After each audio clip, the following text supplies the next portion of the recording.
Hey all, Connor here from Kamerastore.com, joined as usual by Nico. Today we have another top 10 video for you. This is our 120 cameras, so medium format. They're always done by Google search results, so not our opinions or the opinions of the store, but determined by you, the viewer, and all of the other people that are searching for cameras. So yeah, let's just get right to it. Okay, we go from 10 to 1. So number 10 is the Mamiya C330, which is the Mamiya's answer to kind of the TLR solution. It's a medium format camera, like Connor said. I have it in my hands. Yeah, we have it here. And it shoots 120 film or 220 film. And it has a cool things like it can do exchangeable lenses, so you can replace the lenses. Not a lot of TLRs had that function, so Mamiya did make it. It's kind of over-engineered. It has all kinds of solutions to it. And the bellows focusing as well. Yeah, the C330 has the bellows, but also has parallax correction. So there's a little like red line on the focusing screen that goes downwards and shows you like what will be kind of in frame. Yeah, well, because you're not looking through the lens that you're taking the photo with. As you get closer in focus, the distance between those two lenses actually causes some errors in framing. So the Mamiya C series, especially the C330, which is one of the latest ones, is able to sort of correct for that, and it's a really nice feature. So I would say that's, in terms of features, the Mamiya C330 may be the best TLR. It's certainly a bit chunky. It's because it has to pack all that stuff into it. It's like the Homer Simpson car of every feature you wanted. Because it has the exchangeable lenses, it has a interchangeable, I think you can even replace the back. Viewfinders. The viewfinders, the focusing screens. You can have like a depth of field little roulette that's on the side that's like a pencil.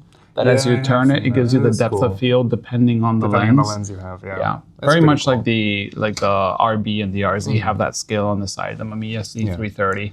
And I think a lot of the same design philosophies go into from the RB and RZ, but more like the RB, where there's just so many features, and they don't mind making it a little bit bigger and a little bit bulkier to accommodate whatever kind of photography you want to do. Yeah, and for that reason, it is in the bigger side of the TLRs. It comes from a long line of cameras, so you have the C330 Pro, S, F, but then you have the C220, you have the C22, the C33, you have the C3, and then even Mamiya Flex and stuff like that. Yeah, it goes back. Yeah, so if you look at the C330 and you're like, hey, it's too expensive for my liking, start looking downwards. Most of them had interchangeable lenses that are compatible with each other. The last version of the lenses with the blue dot are the best ones, but obviously anything that is in that lineup, Mamiya has been known for making quality glass, and the shutters.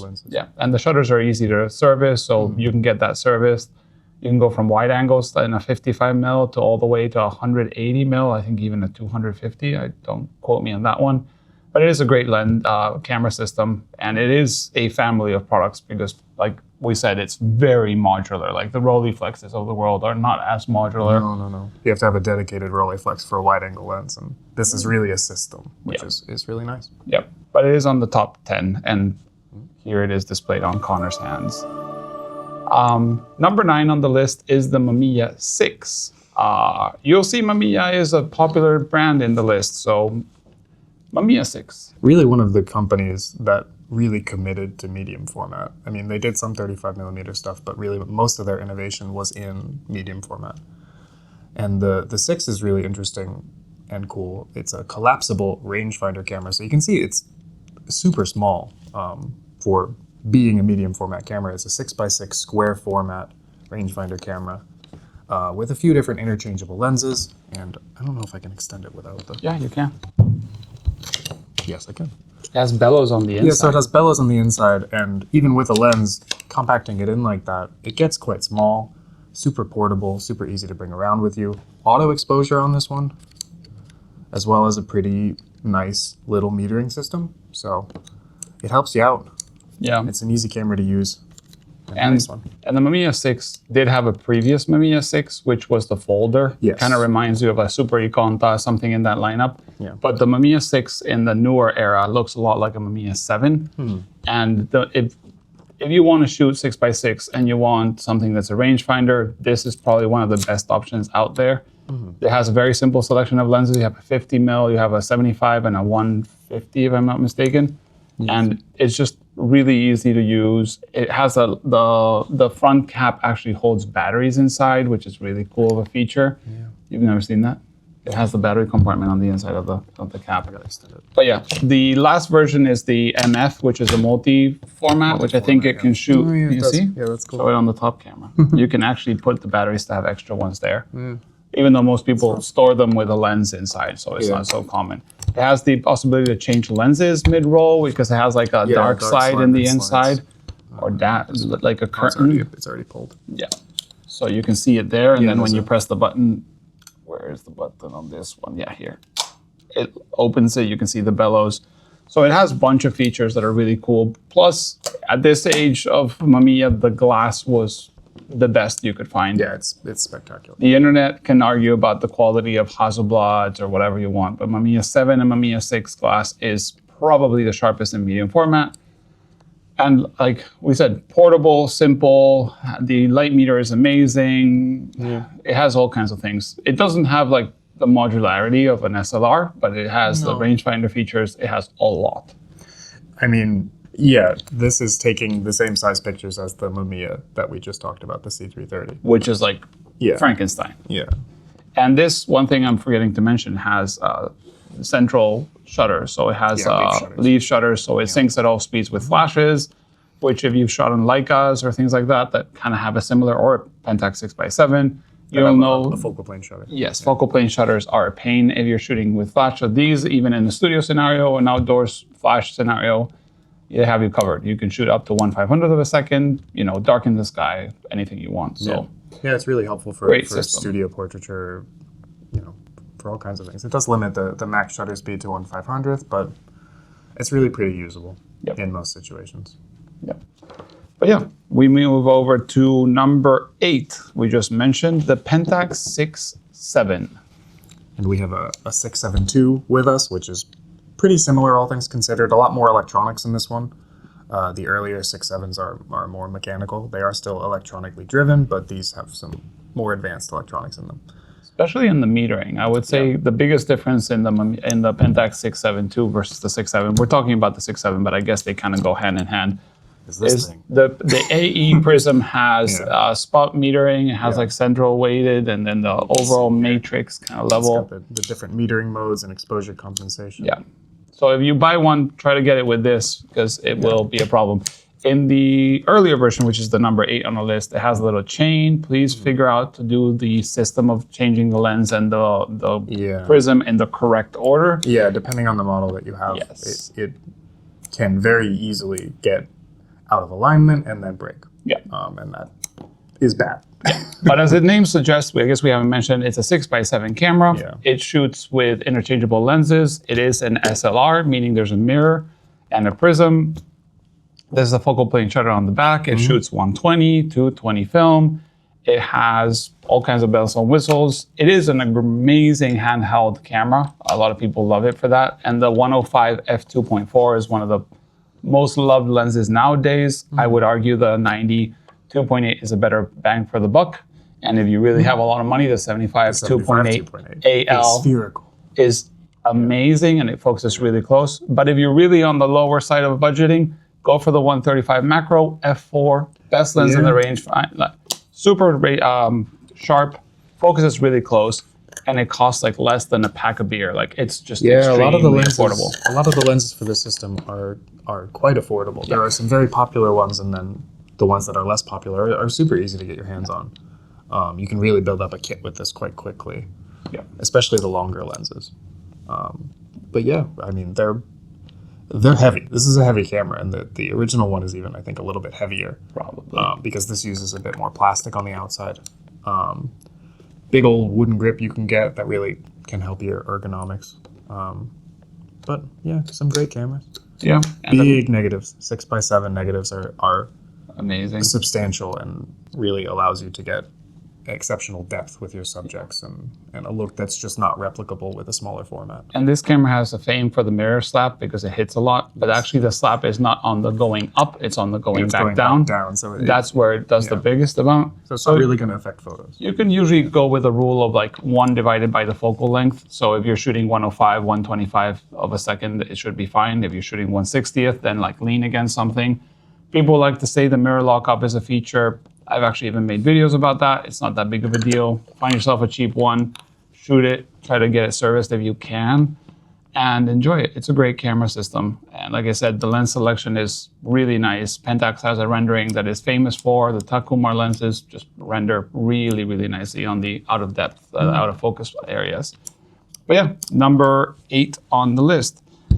Number 7, we have our first time again on the digital realm, on the medium format realm, a digital camera. I think we have one over here. Spoil it a little bit. Sorry, guys. This is the Hasselblad X2D, and obviously the one in Connor's hand, if you looked at the top-down camera, is an X1D2. Yeah, Great naming for that, Hasselblad. But this is Hasselblad's version of a mirrorless system. They've dabbled a lot on the mirrorless system. They've done backs for the Hasselblad Vs. They've done backs in digital for the Hs. But this is kind of the interchangeable camera that's now running around. There is now the other version, the X series, I guess is what they call them, the X series. It's a big sensor. That is a very chunky sensor, bigger probably than the GFX lineup. Yeah, very slightly, I think. Yeah. The first version of this camera is a little sluggish, like a little slow in the I/O. Like it does feel a little, bad. But this one actually improved a lot upon. It has interchangeable lenses. Have gotten a lot faster. Yeah. But yeah, it's a great little camera. Like I said, first time we have a digital medium format on the list. It's nice if you can afford it. They are not cheap. No. And they are, I will say, a little bit limited in terms of what they're meant to do. What they do well. They're great for landscapes. They're great for studio photography. Again, leaf shutters in the lenses so they can sync with flashes at any speed. And I believe these leaf shutters go up to 1/2000th, which is very fast. They are still, even though they have improved, a bit slow, especially if you're used to something like a Sony A7 or one of the new full-frame Panasonics. This is slower, and it's more deliberate in a sense. You have to play within the limitations of this format. But the photos you can get from it are beautiful. Some of the best color, some of the best resolution. Hasselblad worked a lot on the colors of the images that come out of this, and I think it's 16-bit and whatnot. We're not the best at digital stuff, but yeah, it is a great camera system. People love them. They've the X2D they've been given away to a lot of content creators to make people see it. They're still relevant. It's a great camera system. The GFX has hit Hasselblad quite hard on the pricing because they've been undercutting medium format sensors, and medium format, air quote, because everything that's bigger than 35 mil is considered medium format. Check into the size of the sensors. Every camera brand has a slightly different size of sensor. And this is still smaller than even 645 in film. Which would be this. Yeah. But a really beautiful camera as well. One solid brick of aluminum, they would say. I think it's true, but... Marketing people. Yeah. Okay, from there we go to another Hasselblad. Okay, let me put this on the side. We have the Hasselblad 907X, which we don't have here, so we can edit it all the way into my hand. It is a little bit of a digital SWC, the super wide Hasselblad. They came with a 38 mil, even though the sensor is not 6.6, so obviously the crop is a little different. It is more towards the 2:3, 3:4 ratio. It's a bit more rectangular. The 907X is the one that comes with the backs that you can't buy separately. Connor let me know about this. Yeah, because I mean, I'm a Hasselblad shooter, and I really like having that digital back that you can put directly on your Hasselblad would be incredible. But you have to buy it with the camera, which I don't know how much cheaper it would be without the camera, because the camera part of the 907 is basically just a little ring. But yeah, it would be really cool if we could just buy that digital back. Because the digital back, we have put it on Hasselblads here and played with it for a while. It's snappy, the pictures are incredible, but like the ease with which you can attach it and use it is night and day compared to some of the older Phase 1 stuff or... Yeah, even their Hasselblad backs, the older versions. And this is to mention, like, the 907X uses the back that's compatible with the V system, which is like this 500 C or CM that we have in front of us. Yeah. That means you can use it on film era cameras. You can use it on the ELMs. You can use it on the 500 CM. You can use it on the super wide. Yeah. And it's amazing because it will capture when the shot is taken, and there's like no cables, because back in the days you had the PC sync telling the cable. So it's a very cool system, and it is, as he said, like it almost looks like an adapter ring. The body, it's like 20 mils, even less. It kind of is. Yeah, and then it has a little grip on the side that you can add if you want, and the lenses are nice. It does have AF. Yeah. And if you ask me between the X2D and the 907X, I would go for the 907 because I do own a lot of cameras from the film era of Hasselblad. It's a lot of the versatility of the modular systems of the old Hasselblads. But the 907, I will say, the camera itself uses the same lenses as the X2D that we mentioned earlier, or the X1D that we have in front of us. So you get access to that whole system as well when you use the 907. So really, especially if you're already a film Hasselblad shooter, it gives you basically 2 full systems, which is very cool and a good way for them to show respect for their heritage. And even though it's Hasselblad, the price is not that terrible. In the new world, it's on the 7,000-ish. It's like 7,000. But in the second hand, you probably can find it for a fraction of the price, which traditionally in medium format, digital has not been this accessible before. That's true. Okay, we go to number 5. Number 5 is the Mamiya 772. We bundle those together, similar search results. Connor has one on his hands. It looks almost the same as the Mamiya 6. It is very similar even to the Mamiya 6. I think the body shape, is almost the same. Non-collapsible lenses, so they don't go into the body. That's one of the biggest visual differences, I think. Still interchangeable lenses. Non-compatible with the Mamiya 6? Yes, the lenses are not compatible. I guess the biggest internal change is the format. This is instead of a 6x6 square format, in this basically the same body, this is now a 6x7 camera. So you get an extra centimeter of negative per shot, which it gives you quite a bit more resolution. I've shot with this pretty sparingly, but they look much better than any other 6.7 camera I've ever used. Yeah, this is my favorite 120mm camera by far. I bought this for the 4th time. I've bought it and sold it multiple times. It's always too sharp for me, and then I sell it. Then I want it again. And what a problem to have that it's too sharp. It really it looks better than real life. And I guess I have bad eyes, and you also have not so great eyes. So it looks better than real life for me. but it comes with an 80mm as a normal lens. This is equipped with a 65, which in my opinion is the best lens of them all. It has all the way to 43, which is kind of like a Biogon design, and it kind of resembles a little bit of the super wide from Hasselblad. It has a 50mm, which is the ugly duckling, 65, 80, and then 150. A lot of people don't like the 150 because you have to calibrate the rangefinder, the lens to work together, because the shallow depth of field of 150 on a 6x7 is very, very, very small. Yes, especially on a rangefinder. Yeah. Nailing that focus is difficult. But this camera, for the longest time ever, people were scared that the electronics would go bust and it would be a paperweight. It still is holding its value. I barely see anybody with electronic problems from it. Yeah. I purchased it again exactly for that reason. I was like, you know what? They don't seem to be breaking, so I'll buy it again. Yeah. It's sharp. The aperture, priority to aperture is great. The meter is pretty good. Make sure to test that the light meter is where you want it to be, because they are kind of a little bit spotty depending on the lens. It changes depending, like I said, on the lens of that, and it's just amazing. It has the same internal baffle that lets you change lenses mid-roll.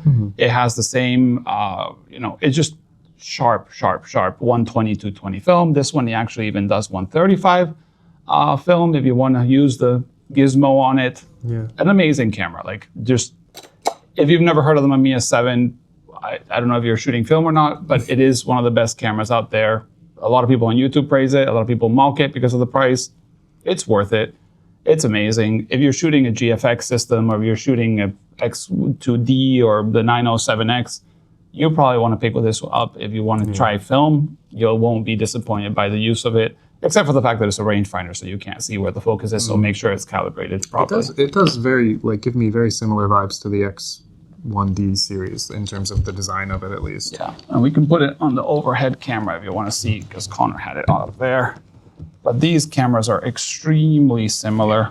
And like I said, non-interchangeable lenses between the systems. It is really impressive that they managed to just squeeze an extra centimeter of negative into the same body shape. Yeah. I mean, we haven't gotten to the RB, or the Pentax 6.7. I mean, this is what other companies had to do to get that 6x7 negative, is something that, you know, could do serious damage if you hit a building with it. But it's the mirror. The difference between a rangefinder and a mirror is that. So that is why the Mamiya 7 is. Most photojournalists that are out there shooting digital in war zones or anywhere usually have a Mamiya 7 as what they call their slow photography and slow journalism. They'll take more dedicated images of the zones they're in to make like longer pieces instead of the, you know, news every day, every hour.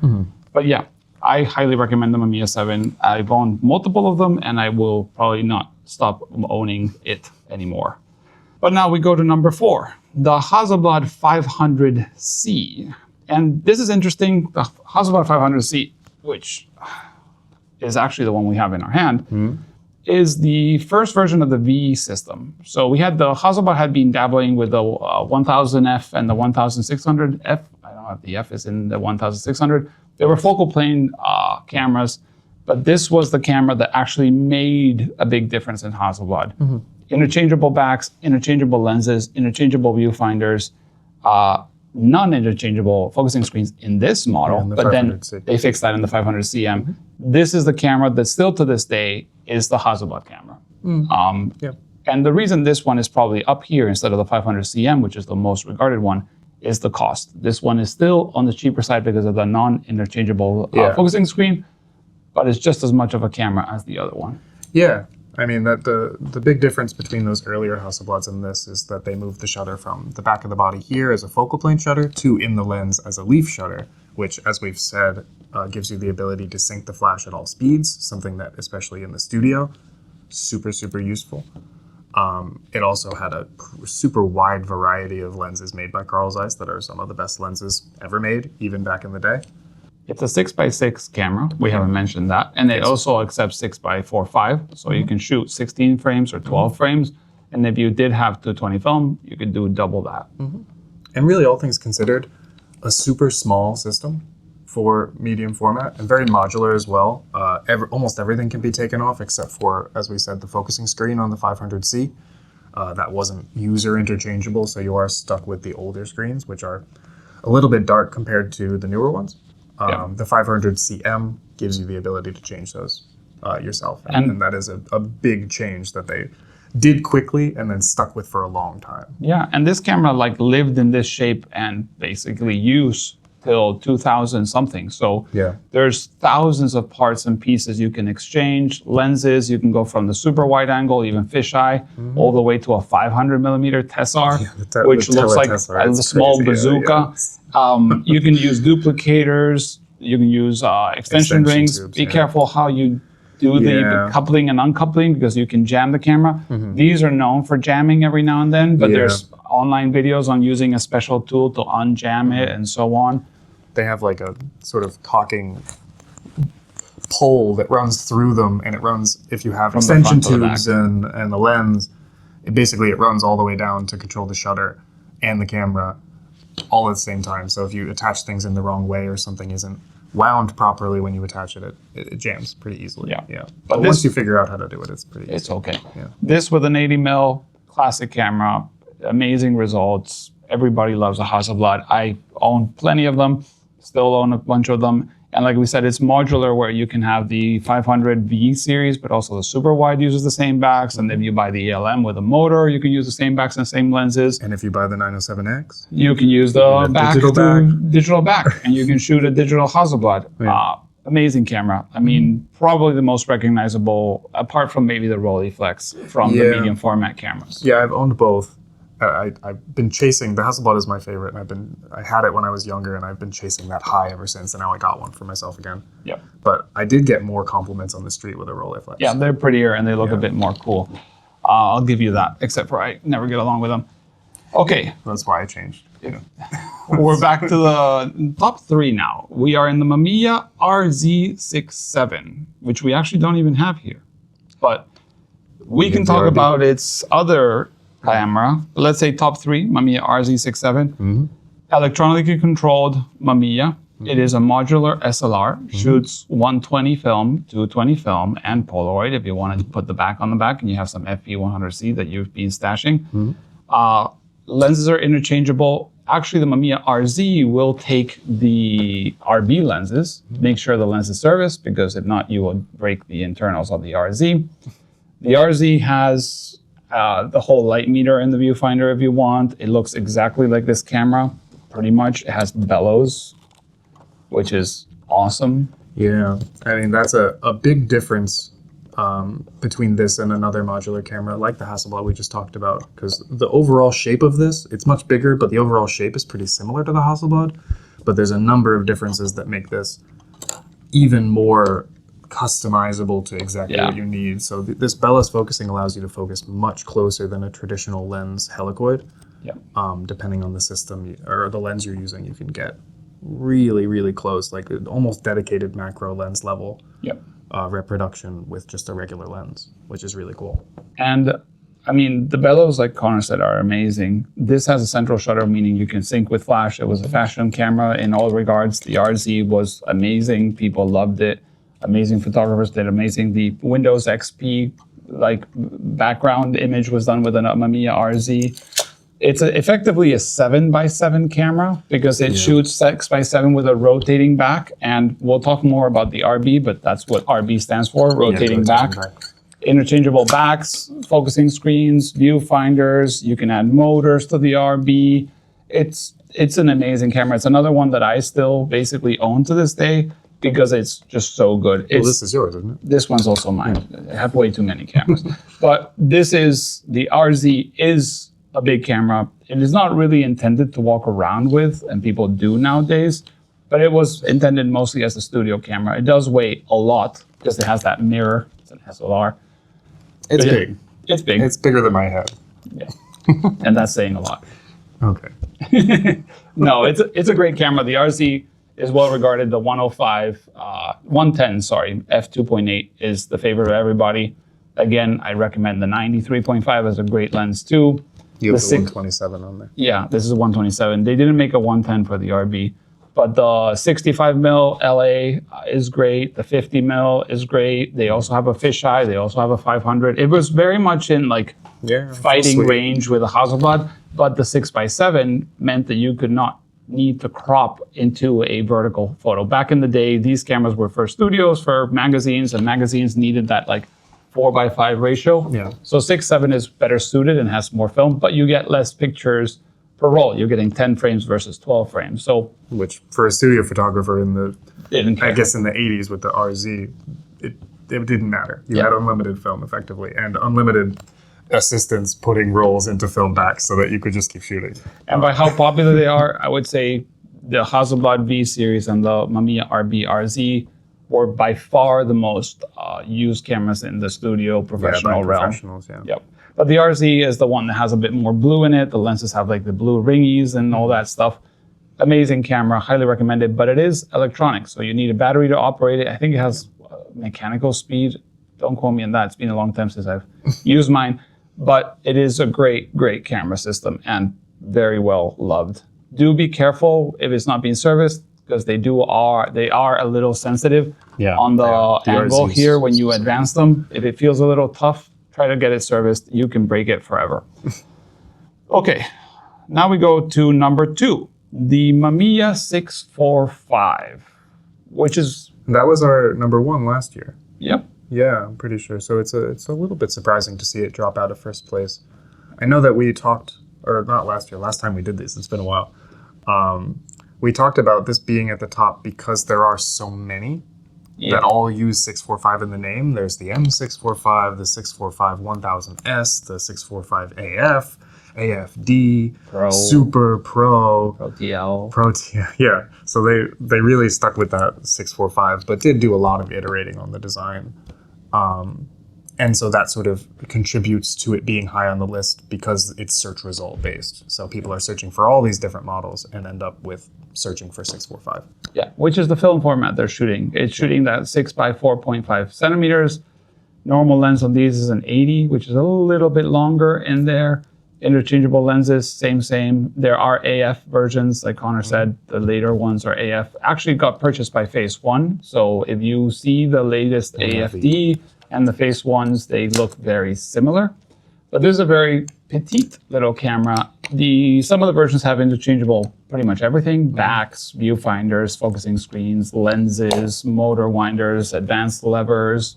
You name it, they made it. Yeah. Mamiya has always been known, like we said at the beginning of the video, for making a lot of innovation towards the professional use. So you could take it to where you wanted to take it. It wasn't like a limitation of the gear being like compromising, like it doesn't shoot that much, but this has everything. They had lenses with central leaf shutters, so you could see with flashes. You could have an 80 f1.9, which theoretically is the most luminous lens out there. The fastest medium format lens, according to Mamiya marketing engineers at the time. In the 645 space, it is. Yeah, no, I mean, it is, yeah, in terms of the depth of field that you're getting and the amount of light that it's letting in. And it is an impressive lens.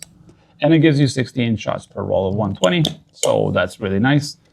I highly recommend if you're getting into medium format and you're a little scared of the price and stuff, 645 is a great solution. Yeah. It is a little too close in the shape and the ratio to 35, so that might be something you don't like.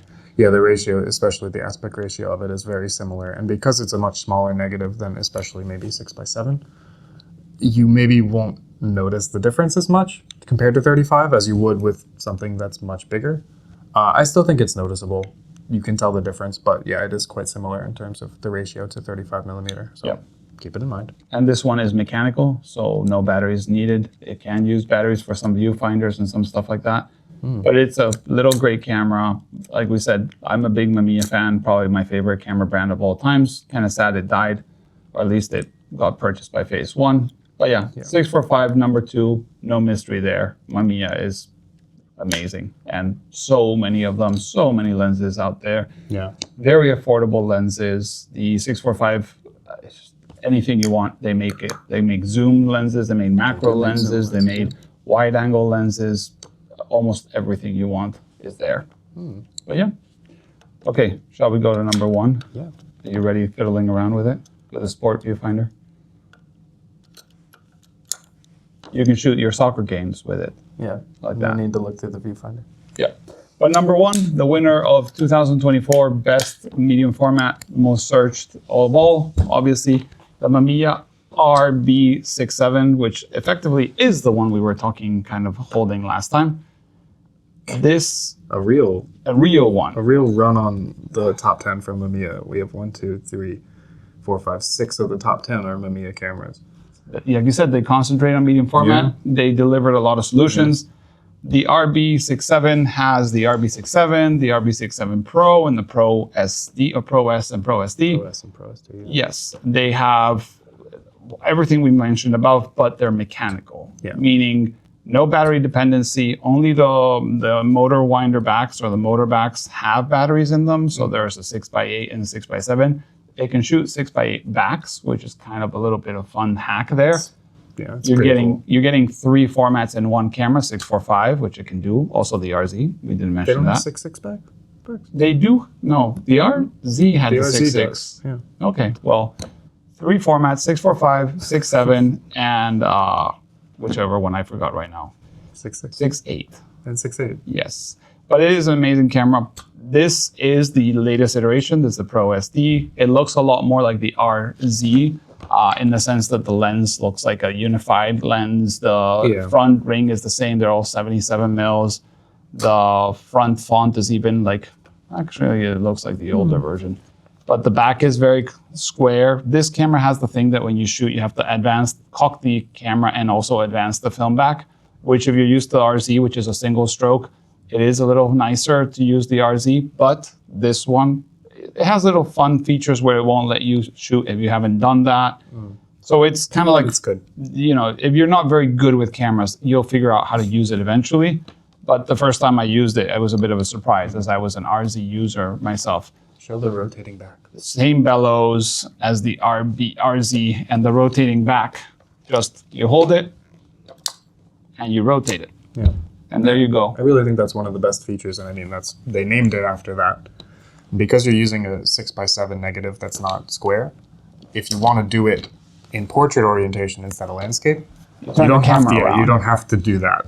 Whereas with the Pentax 6.7, you do. And that's not so much of a hassle because this has a nice grip on it, but the And it has a pentaprism. Yes.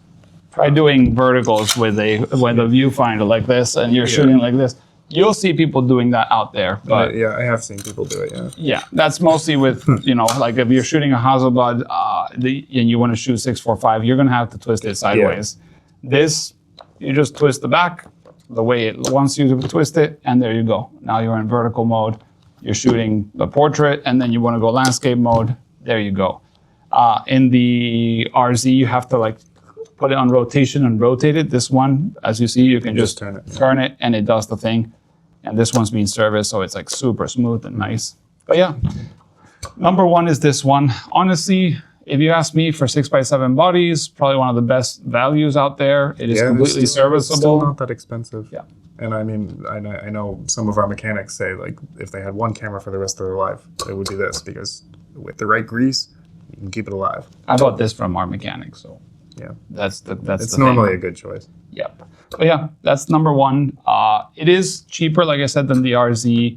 If you're going for 6x7, you have the Pentax 6.7, which is also quite expensive. The Mamiya 7, which is even Very more expensive. expensive. The only one that maybe beats it to the 6.7 is the Bronica GS1. But Bronica kind of lost the game in like amount of cameras made. They were not the popular brand, so a lot of people went for Mamiya more than anything. Mm-hmm. So you can't find the GS1 that easily, but they are a good alternative.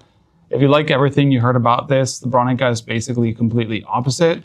It doesn't have it interchangeable. It doesn't have the rotating back, which makes it a little smaller. Yeah, that's a good thing. Yeah. The lens selection is not that big, and at least I think it's a 50 or 55 has a huge front element. It's like 105 millimeter filters, but it is very affordable. And Bronica glass is not as bad as a lot of people might think. Maybe comparable to Mamiya. Some people don't love Bronica.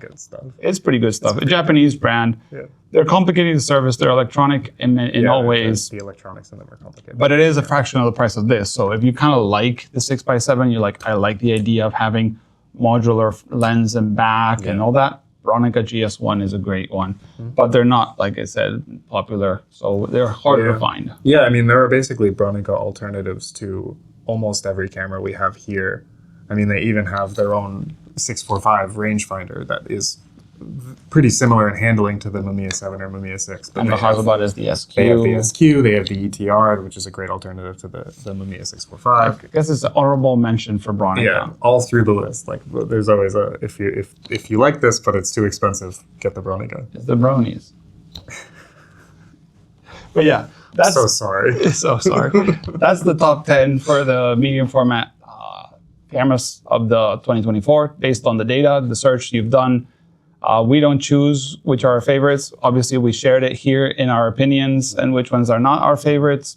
From the perspective of a store, we try to sell everything that's in our store being tested, serviced, has a warranty. Yeah. Some camera brands you might not find, there's a reason maybe for it. Either they're less popular, harder to fix, or almost every time have some issue that we can't get to be sorted, or there's no mechanics. Like, so a lot of these camera brands didn't have a lot of mechanics out there. So and they need very specific knowledge on how to do it. Yeah. I mean, but basically anything you see on this table and anything you see in the top 10, we usually have them serviced and usually have them in like perfect working condition. Yeah. And they're professional tools. Keep them. Yeah, they are professional tools designed for professionals. There were very few amateur photographers when this was released that would have one of these. That was sort of, it was just outside of the realm of what you would reasonably spend on a camera. These were, tens of thousands of euros in today's money. Yeah, this was a car, so only professionals would buy a car, just like a taxi driver. Yep, you won't see a lot of that. Yashica TLRs, if you're looking for something more in the mid-range, Lubitel, Seagulls, stuff like that. Rolling chords even, sort of moving up a little bit. Yep, but that has been the top 10. Thanks for watching. It's been Connor and Nico with you. See you in the next one.